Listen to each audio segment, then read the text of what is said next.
Salam dəyərli şagirdlər. Bu videoda biz 4-cü sinif monitorinq imtahanına dəstək məqsədi ilə imtahanda istifadə olunan sual tiplərindən bir neçəsinə baxacağıq. Bu videoda daha çox danışacağımız sual tipləri mərtəbə siniflə bağlı olacaq.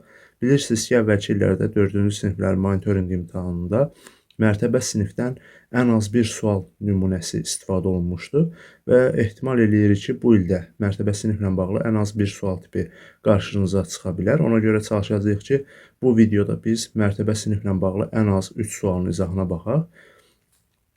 Sualların izahına keçməzdən əvvəl qeyd edeyim ki, əgər bu tipli videoları kanalımızda görmək istəyirsinizsə, kanalımıza abunə olub bildirişləri aktiv edin ki, növbəti günlərdə monitorinq imtahanı ilə bağlı edəcəyimiz paylaşımlardan xəbərdar olasınız. İndi isə keçək sualların izahına. Birinci sualda bizdən soruşur ki, 975.250 ədədindəki 7 rəqəminin mərtəbə qiyməti aşağıdakılardan hansıdır? Dəyərli şagirdlər, mərtəbə qiymətini soruşursa, əvvəlcə nə edəcəyik? Həmin ədədi gətirib burada yazırıq. Və hansı rəqəmin mərtəbə qiymətini soruşursa, həmin rəqəmi aşağı salırıq. Yəni, həmin rəqəmin altında elə aşağı salırıq və ondan sonraki rəqəmlər hansı rəqəmlərdir? Görürük ki, 5, 2, 5, 0-dır. Onların hər birini sıfıra çeviririk. Və bu da bizim olur mərtəbə qiymətimiz. Yəni, hansı rəqəmi soruşursa, həmin rəqəmin elə altında yazıb, ondan sonraki rəqəmlərin hər birini sıfıra çevirmiş olacaq. İndi deyə bilərsiniz ki, nəyə görə 7-dən əvvəlki 9-u sıfıra çevirmədiniz? Siz yəqin ki, bilirsiniz ki, artıq bu ədəd alınmış oldu. Yəni, belə deyək də, mərtəbə qiymətini tapdıqda da yenə ədəd alınmış oldu. Ədədimiz sıfırla başlaya bilməz axı. Yəni, burada 0 yazsam və yaxud da 9 yaza bilmərəm. Çünki hansı rəqəmi soruşursa, həmin rəqəmi yazıram, həmin rəqəmin yenə altında, yəni mərtəbə qiyməti soruşulan rəqəmi yazıram elə həmin rəqəmin altında, ondan sonraki rəqəmlərin hər birini isə sıfıra çevirmiş oluram və cavabım olur 70.000. Yəni, doğru cavab olacaq D variantı. Yəni, belə deyək də, indi başqa bir rəqəmin mərtəbə qiymətini soruşaq. Bir dəqiqə. Məsələn, desə ki, 2 rəqəminin mərtəbə qiyməti neçədir? 2-ni gətirib yazırsınız elə 2-nin altında. Ondan sonraki rəqəmlərin hər birini sıfıra çevirmiş olursunuz və cavabınız olur 200. Və yaxud da deyək ki, sizdən elə 9 rəqəminin mərtəbə qiymətini soruşur. Nə edəcəksiniz? Təbii ki, 9-u yazacaqsınız həmin elə 9-un altında və daha sonra növbəti rəqəmlərin hər birini çevirəcəksiniz sıfıra. Növbəti rəqəmlərin hər birini çevirəcəksiniz sıfıra və bizim doğru cavabımız olacaq 900.000. Yəni, bu formada tapmış olacaqsınız. Yəni, əsas diqqət yetirəcəyiniz məqamlardan biri mərtəbə qiyməti anlayışıdır. Əgər sizdən mərtəbə qiymətini soruşursa, hansı rəqəmin mərtəbə qiyməti soruşulursa, həmin rəqəm yazılır həmin rəqəmin altında, ondan sonraki rəqəmlərin hər biri çevrilir sıfıra. Bax, bu sual tipindən ötən il monitorinq imtahanında istifadə olunmuşdu və yəqin ki, şagirdlər buna çoxu düz cavab vermişdi. Çünki kifayət qədər asan tipli tapşırıqdır. Bilirsiniz ki, monitorinq imtahanında asan, orta, çətin tipli suallar da olur və çalışacağıq ki, monitorinq imtahanına qədər sizlərə bu sual tiplərin hər birindən ən az 3 sual nümunəsi təqdim edir. Məsələn, deyək ki, qalıqlı bölmədən 3 sual tipi, mərtəbə sinifdən 3 sual tipi, hansı ki, monitorinq imtahanında istifadə olunan sual tipləridir. Ona görə çalışacağıq ki, bu sual tiplərin hər birinə toxunmuş olaq. Sizin də bizə təşəkkür əlamətiniz olaraq, belə deyək də, kanalımıza abunə olub bildirişləri aktiv edə bilərsiniz. Yəni, bu sizin bizə olan təşəkkürünüz olmuş olar.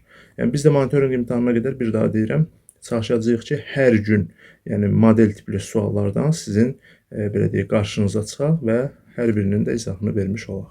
İndi keçirik ikinci sual tipimizə. İkinci sual tipində bizdən soruşur ki, 530.639 ədədindəki 3 rəqəminin mərtəbə vahidlərinin cəmi. Dəyərli şagirdlər, mərtəbə vahidi bayaq bizdən soruşurdu ki, mərtəbə qiyməti, indi isə bizdən soruşur mərtəbə vahidi. Əgər mərtəbə vahidi soruşursa, yenə həmin ədədi yazırsınız burada. Yəni, orada bizdən soruşulan ədədi yazırsınız bura. Yazdıq. Hansı rəqəmin, daha doğrusu hətta rəqəmlərin, yəni şərti oxuyanda da biz diqqətli olmalıyıq. Dəyərli şagirdlər, buradan da sizin diqqətinizə çatdırım ki, hər hansı bir test tapşırığının şərtinin yanlış oxunması, həmin test tapşırığının da yanlış təhlil edilməsinə gətirib çıxaracaq. Ona görə də şərti mütləq şəkildə diqqətlə oxumalıyıq. Demək ki, bizdən 3 rəqəmi yox, 3 rəqəmləri, yəni cəm. Demək ki, 2 dənə 3 rəqəmimiz var. Onların mərtəbə vahidini soruşur. Əgər mərtəbə vahidini soruşursa, vahid sözündən də yadda saxlaya bilərsiniz ki, vahid 1 deməkdir. Yəni nə edəcəksiniz? 3 rəqəmini soruşduğuna görə həmin 3-lərin altında 1-i yazacaqsınız və ondan sonra qalan rəqəmlərin hər birini də sıfıra çevirmiş olacaqsınız.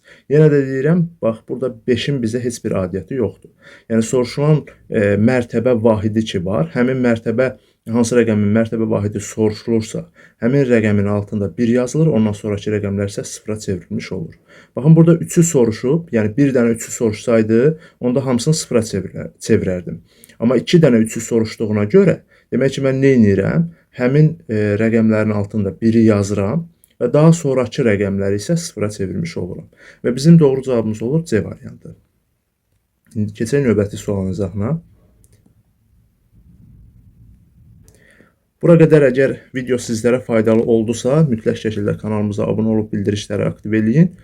Bu sizin üçün vacibdir, bu bizim üçün də vacibdir təbii ki, amma sizin üçün daha çox vacibdir. İndi növbəti günlərdə biz əvvəlki illərin monitorinq imtahanında istifadə olunan sual tiplərinin də izahını verəcəyik. Daha sonra müxtəlif model sualların da izahlarını verəcəyik. Həmçinin Azərbaycan dilindən də sizlərə dəstək olmağa çalışacağıq. Bunun üçün isə mütləq şəkildə kanalımıza abunə olun, bildirişləri aktiv eləyin, videonu bəyənin, öz ətrafınızla, dostlarınızla, tanışlarınızla paylaşın ki, yəni video daha çox insana çatsın, daha çox insan bu videolardan faydalanmış olsun.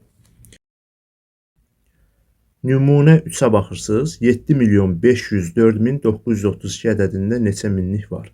Dəyərli şagirdlər, bu tipli tapşırığı da yerinə yetirmək üçün ilk növbədə verilən ədədi kənarda yazacaqsınız.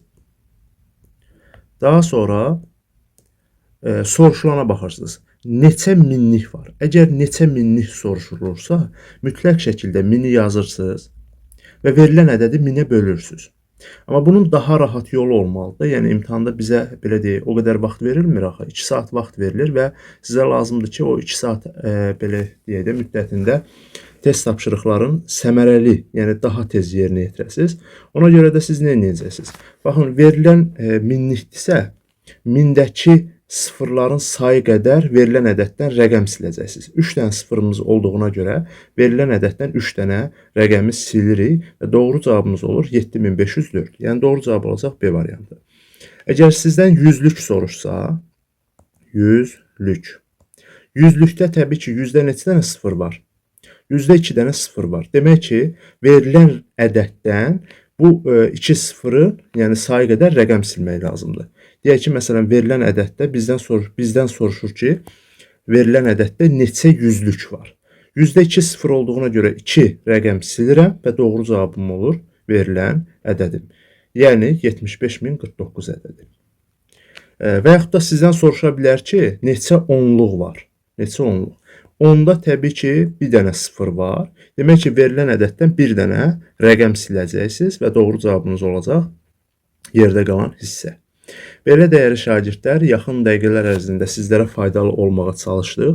Əgər bu video sizlər üçün faydalı oldusa, videonu bir daha deyirəm, bəyənib paylaşmağı, öz dəyərli şərhlərinizi bizimlə bölüşməyi unutmayın. Sonda isə sizə bir sualımız olacaq.